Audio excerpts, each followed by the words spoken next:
ಎಲ್ರಿಗೂ ನಮಸ್ಕಾರ. ಮತ್ತೊಂದು ವಿಡಿಯೋಗೆ ತಮಗೆಲ್ಲ ಸ್ವಾಗತ ಸುಸ್ವಾಗತ. ಇವತ್ತು ನಾವು ಬೆಂಗಳೂರು ಉತ್ತರ ವಿಶ್ವವಿದ್ಯಾಲಯದ 2ನೇ ಸೆಮಿಸ್ಟರ್ BComನ ಒಂದು ಪಾಠವಾದಂತಹ ಧನ್ವಂತರಿ ಚಿಕಿತ್ಸೆ ಅನ್ನುವಂತಹ ಪಾಠನ ನಾವು ನೋಡೋಣ. ಅದಕ್ಕಿಂತ ಮುಂಚೆ ಕವಿ ಪರಿಚಯವನ್ನು ನಾವು ನೋಡೋದಾದರೆ, ಒಬ್ಬ ಶ್ರೇಷ್ಠ ಸಾಹಿತಿ, ನಿಮ್ಮೆಲ್ಲರ ನೆಚ್ಚಿನ ಕವಿ, ನಾಡಗೀತೆಯನ್ನು ಬರೆದಂತಹ ಕವಿ, ರಾಷ್ಟ್ರಕವಿ ಕುವೆಂಪುನವರು. ಜ್ಞಾನಪೀಠ ಪ್ರಶಸ್ತಿ ತಂದುಕೊಟ್ಟಂತಹ ಮೊದಲ ಕನ್ನಡಿಗ, ಮೊದಲನೇ ಕವಿ, ಪಂಪ ಪ್ರಶಸ್ತಿ, ಸಾಹಿತ್ಯ ಅಕಾಡೆಮಿ ಪ್ರಶಸ್ತಿ, ಕೇಂದ್ರ ಸಾಹಿತ್ಯ ಅಕಾಡೆಮಿ ಪ್ರಶಸ್ತಿ ತಂದುಕೊಟ್ಟಂತಹ ಕನ್ನಡಿಗ. ಅವರ 2 ಪ್ರಮುಖ ಕೃತಿಗಳನ್ನು ನಾವು ನೋಡೋದಾದರೆ, ಮಲೆಗಳಲ್ಲಿ ಮದುಮಗಳು ಮತ್ತು ಕಾನೂರು ಸುಬ್ಬಮ್ಮ ಹೆಗ್ಗಡತಿ ಅನ್ನುವಂತಹ ಕಾದಂಬರಿಗಳು, ಶ್ರೀರಾಮಾಯಣ ದರ್ಶನಂ ಅನ್ನುವಂತಹ ಕಾದಂಬರಿ ಬರೆದಿದ್ದಾರೆ. ನೇಗಿಲ ಯೋಗಿ ಕವಿತೆನ ನಾವು ನೋಡ್ಬೋದು. ಅವರ ಪೆರಳ್ಗೆ ಕೊರಳ್ ಅನ್ನುವಂತಹ ನಾಟಕ, ಜಲಗಾರ ಅನ್ನುವಂತಹ ನಾಟಕ, ಹೀಗೆ ಹಲವಾರು ಕತೆ ಕಾದಂಬರಿ ಕೃತಿಗಳನ್ನು ಬರೆದಂತಹ ಕುವೆಂಪುನವರು ಕನ್ನಡಕ್ಕೆ ಒಂದು ಆಸ್ತಿ ಅಂತಲೇ ಹೇಳ್ಬೋದು.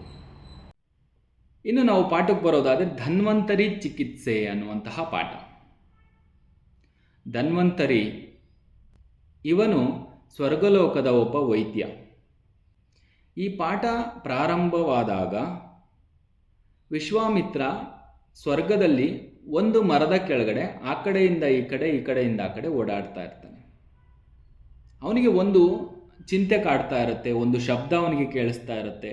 ಶಬ್ದ ತುಂಬ ಹೆಂಗಿರುತ್ತೆ ಅಂದರೆ ಹೃದಯನ ಕಲಕಿಸುವಂತಹ ಶಬ್ದ ಅವನಿಗೆ ಕೇಳಿಸ್ತಾ ಇರುತ್ತೆ.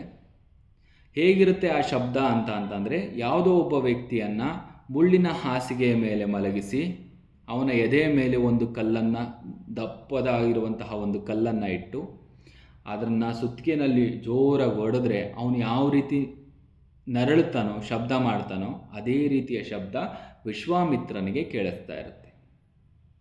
ಆದರೆ ಈ ಶಬ್ದ ಬೇರೆ ಯಾರಿಗೂ ಕೂಡ ಕೇಳಿಸ್ತಾ ಇರೋದಿಲ್ಲ.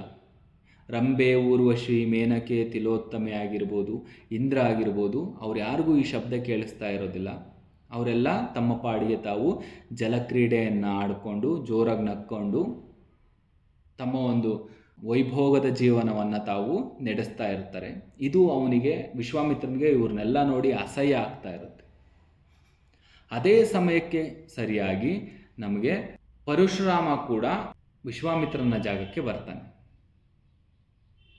ಬಂದು ಕೇಳ್ತಾನೆ, ನನಗೆ ಈ ರೀತಿ ಶಬ್ದ ಕೇಳಿಸ್ತಾ ಇದೆ, ನಿನಗೂ ಕೇಳಿಸ್ತಾ ಇದೆಯಾ ಅಂತ ಅಂದಾಗ, ಹೌದು ನನಗೂ ಕೇಳಿಸ್ತಾ ಇದೆ, ಈ ಶಬ್ದವನ್ನು ನನಗೆ ಸಹಿಸ್ಕೊಳ್ಳೋದಕ್ಕಾಗ್ತಾ ಇಲ್ಲ ಅಂತ ಹೇಳಿದಾಗ, ಅದೇ ಸಮಯಕ್ಕೆ ಸರಿಯಾಗಿ ನಾರದ ಮುನಿ ಅಲ್ಲಿಂದ ಹೋಗ್ತಾ ಇರ್ತಾರೆ. ಅವರನ್ನು ಈ ಇಬ್ಬರು, ವಿಶ್ವಾಮಿತ್ರ ಮತ್ತು ಪರಶುರಾಮ ಕೇಳ್ತಾರೆ, ಈ ಶಬ್ದ ಯಾರದ್ದು, ಎಲ್ಲಿಂದ ಬರ್ತಾ ಇದೆ ಅಂತ ಕೇಳಿದಾಗ ನಾರದ ಮುನಿ ಹೇಳ್ತಾರೆ, ಈ ಶಬ್ದ ಯಾರದ್ದು ಅಂತ ಗೊತ್ತಿಲ್ಲ, ಬಟ್ ಭೂಲೋಕದಿಂದ ಬರ್ತಾ ಇದೆ ಅಂತ ಹೇಳ್ತಾರೆ. ಇಬ್ಬರೂ ಕೂಡ ಭೂಲೋಕಕ್ಕೆ ಬರ್ತಾರೆ. ಎಷ್ಟೋ ಶತಮಾನಗಳಿಂದ ತಾವು ಭೂಮಿನೇ ನೋಡಿರೋದಿಲ್ಲ ಅವರು. ಬಂದಾಗ ಅವರಿಬ್ಬರಿಗೆ ತುಂಬ ಆಶ್ಚರ್ಯ ಆಗುತ್ತೆ. ಏಕೆ ಅಂತಂದರೆ ಭೂಮಿ ಅವರಿದ್ದಾಗ ಇತ್ತಲ್ಲ ಆ ರೀತಿ ಇರಲಿಲ್ಲ, ತುಂಬ ಬದಲಾಗಿತ್ತು.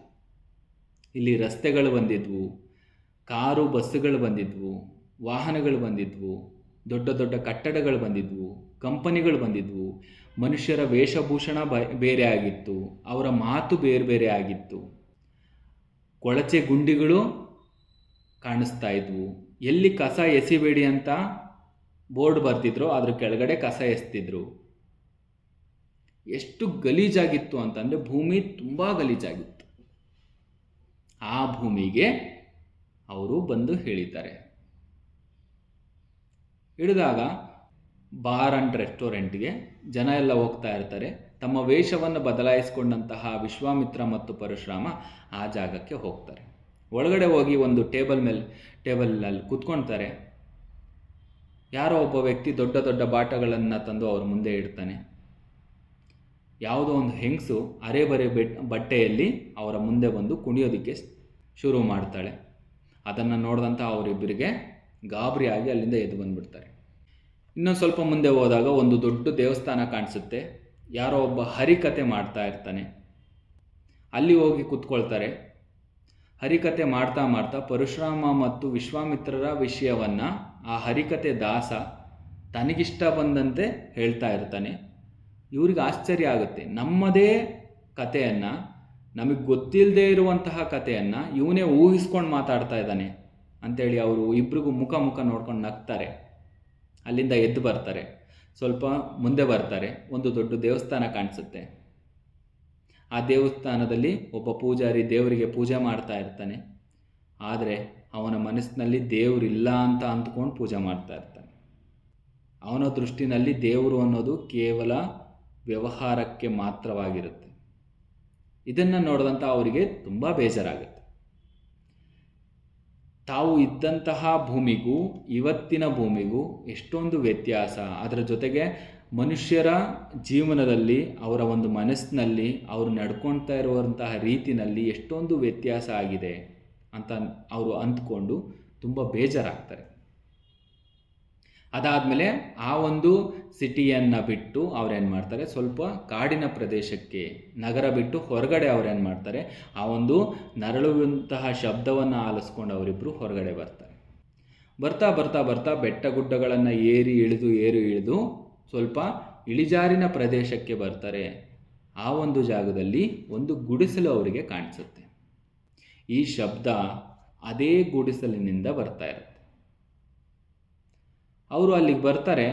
ಆ ಒಂದು ಗುಡಿಸಲಿನ ಪಕ್ಕದಲ್ಲಿದ್ದಂತಹ ಒಂದು ಬೂದಿಯಲ್ಲಿ ಯಾವುದೋ ಒಂದು ನಾಯಿ ಮಲ್ಕೊಂಡಿರುತ್ತೆ. ಇವರನ್ನು ನೋಡಿ 1-2-3 ಬಾರಿ ಜೋರ ಬೊಗಳುತ್ತೆ. ಅದಕ್ಕೂ ಸುಸ್ತಾಗಿ ಮತ್ತೆ ಹೋಗಿ ಅಲ್ಲೇ ಮಲ್ಕೊಳುತ್ತೆ. ಈ ಗುಡಿಸಲಿನ ಸುತ್ತಮುತ್ತ ಎಲ್ಲ ನೋಡ್ತಾರೆ, ಯಾರೂ ಮನುಷ್ಯರು ಕಾಣಿಸೋದಿಲ್ಲ. ಆ ಗುಡಿಸಲು ಸ್ವಲ್ಪ ಕಿತ್ತೋಗಿರುತ್ತೆ. ಆ ಒಂದು ಗುಡಿಸಲು ಕಿತ್ತೋಗಿರುವಂತಹ ಗುಡಿಸಲಿನಲ್ಲಿ ಸ್ವಲ್ಪ ತಲೆಯನ್ನು ಬಗ್ಗಿಸಿ ನೋಡ್ತಾರೆ.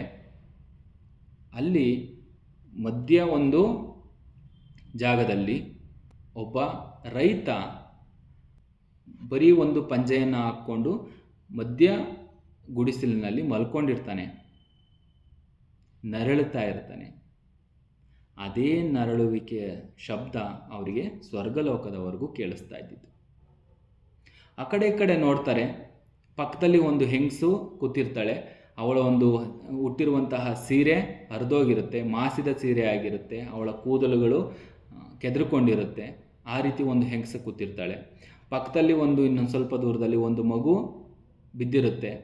ಅರೆಬರೆ ಬಟ್ಟೆ ಇರುತ್ತೆ, ಪ್ರಜ್ಞೆ ತಪ್ಪಿದ ಸ್ಥಿತಿನಲ್ಲಿ ಬಿದ್ದಿರುತ್ತೆ. ಇನ್ನೊಂದು ಸ್ವಲ್ಪ ಆ ಕಡೆ ಈ ಕಡೆ ಗಮನಿಸ್ತಾರೆ. ಅಲ್ಲಿ ಅವನು ರೈತ ಉಳುಮೆ ಮಾಡುವಂತಹ ನೇಗಿಲಾಗಿರ್ಬೋದು, ವ್ಯವಸಾಯಕ್ಕೆ ಉಪಯೋಗಿಸುವಂತಹ ವಸ್ತುಗಳು ಅಲ್ಲಿ ಬಿದ್ದಿರುತ್ತೆ. ಇವರು ಆಶ್ಚರ್ಯದಿಂದ ಆ ಒಂದು ಗುಡಿಸಲಿನ ಕದನ ಸ್ವಲ್ಪ ತಳ್ಕೊಂಡು ಒಳಗಡೆ ಹೋಗ್ತಾರೆ. ಅವರನ್ನು ನೋಡಿದಂತಹ ರೈತನ ಹೆಂಡತಿ ಜೋರಾಗಿ ಅಳ್ತಾ ಜೋರಾಗಿ ಮಾತಾಡೋದಕ್ಕೆ ಸ್ಟಾರ್ಟ್ ಮಾಡ್ತಾಳೆ. ದಯವಿಟ್ಟು ಇಲ್ಲಿಂದ ಹೊರಟೋಗಿ, ನಮ್ಮ ಹತ್ರ ದುಡ್ಡಿಲ್ಲ, ನನ್ನ ಗಂಡನಿಗೆ ಹುಷಾರಿಲ್ಲ, ಅವನು ಸರಿ ಹೋದ್ಮೇಲೆ ನಾನೇ ಬಂದು ನಿಮ್ಮ ದುಡ್ಡನ್ನು ತೀರಿಸ್ತೀನಿ, ದಯವಿಟ್ಟು ಇಲ್ಲಿಂದ ಹೊರಟೋಗಿ ಅಂತ ಜೋರಾಗಿ ಮಾತಾಡ್ತಾಳೆ. ಅದನ್ನು ನೋಡಿದಂತಹ ವಿಶ್ವಾಮಿತ್ರ ಮತ್ತು ಪರಶುರಾಮ, ಇಲ್ಲಮ್ಮ, ನಾವು ಸಾಲ ಕೇಳೋದಕ್ಕೆ ಬಂದಿಲ್ಲ, ನಾವು ಹೀಗೆ ದಾರಿನಲ್ಲಿ ನಡ್ಕೊಂಡು ಹೋಗ್ತಾ ಇದ್ವಿ, ನೋಡಿದ್ವಿ ನಿಮಗೇನೋ ಸಮಸ್ಯೆ ಇದೆ ಅಂತ ಅನ್ನಿಸ್ತಾ ಇದೆ. ಏನು ಸಮಸ್ಯೆನಲ್ಲಿದ್ದೀರಾ ಹೇಳಿ, ನಮ್ಮ ಕೈಲಾದರೆ ನಾವು ಅದನ್ನು ಬಗೆಹರಿಸ್ತೀವಿ ಅಂತ ಹೇಳ್ತಾರೆ. ಅದಕ್ಕೆ ರೈತನ ಹೆಂಡತಿ ಹೇಳ್ತಾಳೆ, ಏನೋ ಗೊತ್ತಿಲ್ಲ ಸ್ವಾಮಿ, ನನ್ನ ಗಂಡನಿಗೆ ಏನು ಕಾಯಿಲೆ ಬಂದಿದೆ ಅಂತಲೂ ಕೂಡ ಗೊತ್ತಿಲ್ಲ, ಆದರೆ ಯಾವಾಗಲೂ ನರಳುತ್ತಾ ಇರ್ತಾನೆ, ರಕ್ತದ ವಾಂತಿ ಮಾಡ್ತಾ ಇರ್ತಾನೆ. ನಾನು ಎಷ್ಟೋ ವೈದ್ಯರಿಗೆ ತೋರಿಸ್ದೆ, ಎಷ್ಟೋ ಮಾಂತ್ರಿಕರಿಗೆ ತೋರಿಸ್ದೆ, ಎಲ್ಲೂ ಕೂಡ ಸರಿ ಹೋಗಲಿಲ್ಲ, ನನಗೆ ಗೊತ್ತಿಲ್ಲ ಮುಂದೇನು ಮಾಡಬೇಕು ಅಂತೇಳಿ ಅಂತ ಆ ಒಂದು ಹೆಂಗಸು ಜೋರಾಗಿ ಅಳ್ತಾಳೆ.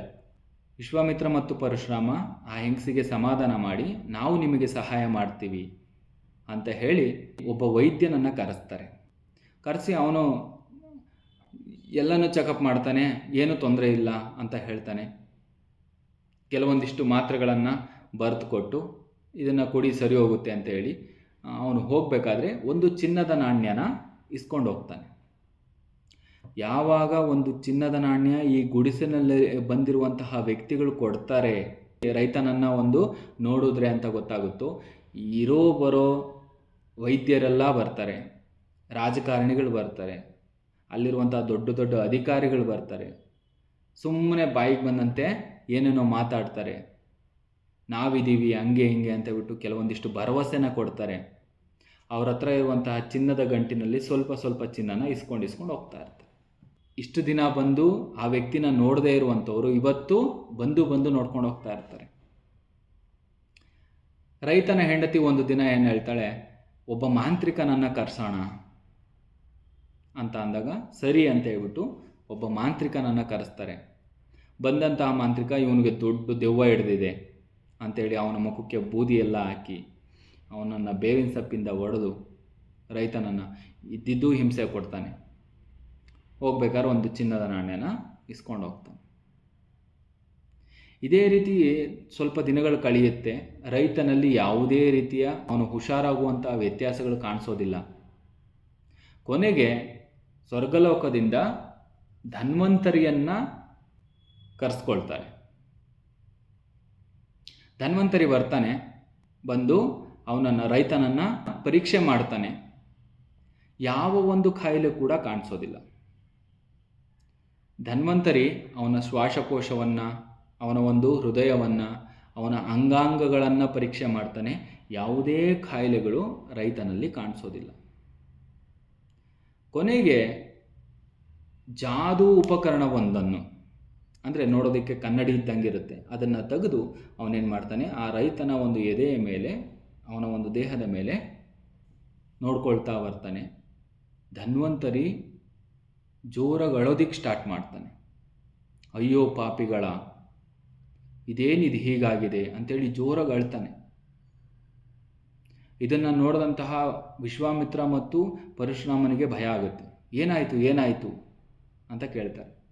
ಆದರೆ ಇಷ್ಟೊಂದೆಲ್ಲ ನಡಿಬೇಕಾದ್ರೆ ರೈತನ ಹೆಂಡತಿಗೆ ಮಾತ್ರ ಅವನು ಒಬ್ಬ ಡಾಕ್ಟರ್ ಥರ ಕಾಣಿಸ್ತಾ ಇರ್ತಾನೆ ಅಷ್ಟೇ. ಅವನು ಅಯ್ಯೋ ಪಾಪಿಗಳ ಅಂತ ಅಂದಿದ್ದು ಕೂಡ ಅವನು ಬರೀ ಕೆಮ್ಮುದಂಗೆ ಕೇಳಿಸ್ತಾ ಇರುತ್ತೆ. ಆದರೆ ಇಲ್ಲಿ ವಿಶ್ವಾಮಿತ್ರ ಮತ್ತು ಪರಶುರಾಮನಿಗೆ ಚೆನ್ನಾಗಿ ಗೊತ್ತಾಗ್ತಾ ಇರುತ್ತೆ. ಅವರೇನು ಮಾಡ್ತಾರೆ, ಏನಾಯಿತು ಅಂತ ಕೇಳಿದಾಗ ನೀವೇ ನೋಡಿ ಅಂತ ಹೇಳ್ಬಿಟ್ಟು ಆ ಒಂದು ಉಪಕರಣವನ್ನು ಇವರ ಕೈನಲ್ಲಿಟ್ಟಾಗ ಅವರಿಬ್ಬರು ಕೂಡ ನೋಡ್ತಾರೆ. ಇವರೇನು ಸ್ವರ್ಗಲೋಕದಿಂದ ಭೂಮಿಗೆ ಬಂದಾಗ ಭೂಮಿಯ ಒಂದು ಚಿತ್ರಣವನ್ನು ನೋಡ್ತಾರೆ. ದೊಡ್ಡ ದೊಡ್ಡ ಕಟ್ಟಡಗಳನ್ನು, ಕಾರುಗಳನ್ನು, ರಸ್ತೆಗಳನ್ನು ಎಲ್ಲನೂ ಕೂಡ ಆ ಒಂದು ವ್ಯಕ್ತಿಯ ರೈತನ ಎದೆಯ ಮೇಲಿರುತ್ತೆ ಭಾರ. ಇವರಿಬ್ಬರಿಗೆ ಆಶ್ಚರ್ಯ ಆಗುತ್ತೆ ಅದರಿಂದ. ಅಕಸ್ಮಾತ್ ಏನಾದರೂ ಕೃಷ್ಣನೂ ಕೂಡ ಈ ಭಾರನ ಎತ್ತಿದ್ದಿದ್ರೆ ಅವನು ಕೂಡ ನರಳುತ್ತಾ ಇದ್ನಲ್ಲಪ್ಪ, ಅವನ ಕೈಲೂ ಕೂಡ ಇಷ್ಟೊಂದು ಭಾರನ ಎದುರೋದಕ್ಕೆ ಆಗ್ತಾ ಇರಲಿಲ್ಲ ಅಂತ ಹೇಳಿ ಅವರಿಬ್ಬರಿಗೂ ತುಂಬ ಕೋಪ ಬರುತ್ತಿದ್ರಿಂದ ವಿಶ್ವಾಮಿತ್ರನಿಗೆ ಇದರಿಂದ ಕೋಪ ಬಂದು ಹುಂಕರಿಸ್ತಾನೆ. ಆ ಹುಂಕಾರದಲ್ಲೇ 2-3 ರಾಕ್ಷಸರು ಬರ್ತಾರೆ, ಹುಟ್ಕೊಳ್ತಾರೆ. ಅವರು ಏನಾಗಬೇಕು ಪ್ರಭುಗಳೇ ನಮ್ಮಿಂದ ಅಂತ ಕೇಳ್ತಾರೆ. ಹೋಗಿ ಆ ಒಂದು ಭೂಮಿನಲ್ಲಿರುವಂತಹ ರೈತನ ಎದೆ ಮೇಲಿರುವಂತಹ ಆ ಒಂದು ನಗರ ಏನಿದೆ ಅದನ್ನು ಧ್ವಂಸ ಮಾಡಿ ನಾಶ ಮಾಡಿಬಿಡಿ ಅಂತ ಹೇಳ್ತಾನೆ.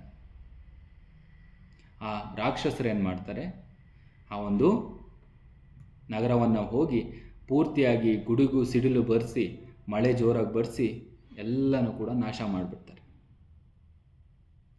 ಆ ನಗರ ಹೇಗೆ ನಿಧಾನವಾಗಿ ನಾಶ ಆಗ್ತಾ ಬರ್ತಾ ಇರುತ್ತೋ ಇಲ್ಲಿ ರೈತ ಕೂಡ ನಿಧಾನವಾಗಿ ಚೇತರಿಸ್ಕೊಳ್ತಾ ಬರ್ತಾನೆ.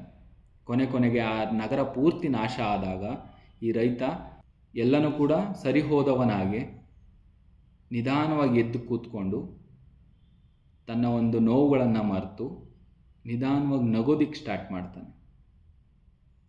ಇದನ್ನು ನೋಡಿದಂತಹ ವಿಶ್ವಾಮಿತ್ರ ಪರಶುರಾಮನಿಗೂ ತುಂಬ ಖುಷಿಯಾಗುತ್ತೆ. ರೈತನ ಹೆಂಡತಿ ಕೂಡ ಖುಷಿ ಆಗ್ತಾಳೆ.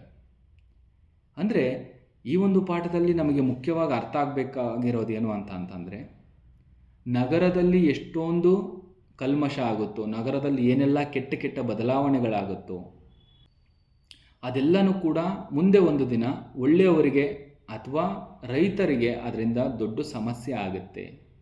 ರೈತ ಈ ದೇಶದ ಬೆನ್ನೆಲುಬು ಅಂತಾರೆ. ಅಂತಹ ರೈತನಿಗೆ ಉದಾಹರಣೆ, ಎಷ್ಟೋ ಜನ ರೈತರು ತಮ್ಮ ಸಾಲಗಳನ್ನು ತೀರಿಸೋದಕ್ಕಾಗದಲ್ಲೇ ನೇಣು ಹಾಕೊಂಡು ಸತ್ತೋಗ್ತಾರೆ. ಎಷ್ಟೋ ಜನ ವಿಷ ಕುಡಿತಾರೆ. ಇದೆಲ್ಲ ಯಾವ ಕಾರಣದಿಂದ ಆಗುತ್ತೆ ಅಂತ ಅಂದರೆ, ಅವನು ಕಷ್ಟಪಟ್ಟು ದುಡಿದಂತಹ ಬೆಳೆಗಳಿಗೆ ಯಾವುದೇ ರೀತಿಯ ಬೆಲೆ ಸಿಗದೇ ಇರುವಾಗ ಈ ರೀತಿಯ ಸಮಸ್ಯೆಗಳು ಉಂಟಾಗುತ್ತೆ, ಅವನಿಗೆ ತೊಂದರೆ ಆಗುತ್ತೆ ಅನ್ನೋದು ಈ ಪಾಠದಲ್ಲಿ ನಮಗೆ ಸ್ಪಷ್ಟವಾಗಿ ಅರ್ಥ ಆಗ್ತಾ ಹೋಗುತ್ತೆ. ಇಷ್ಟು ಈ ಪಾಠ. ಮತ್ತೆ ಇನ್ನೊಂದು ವಿಡಿಯೋದಲ್ಲಿ ಸಿಗೋಣ. ಎಲ್ಲರಿಗೂ ಧನ್ಯವಾದಗಳು.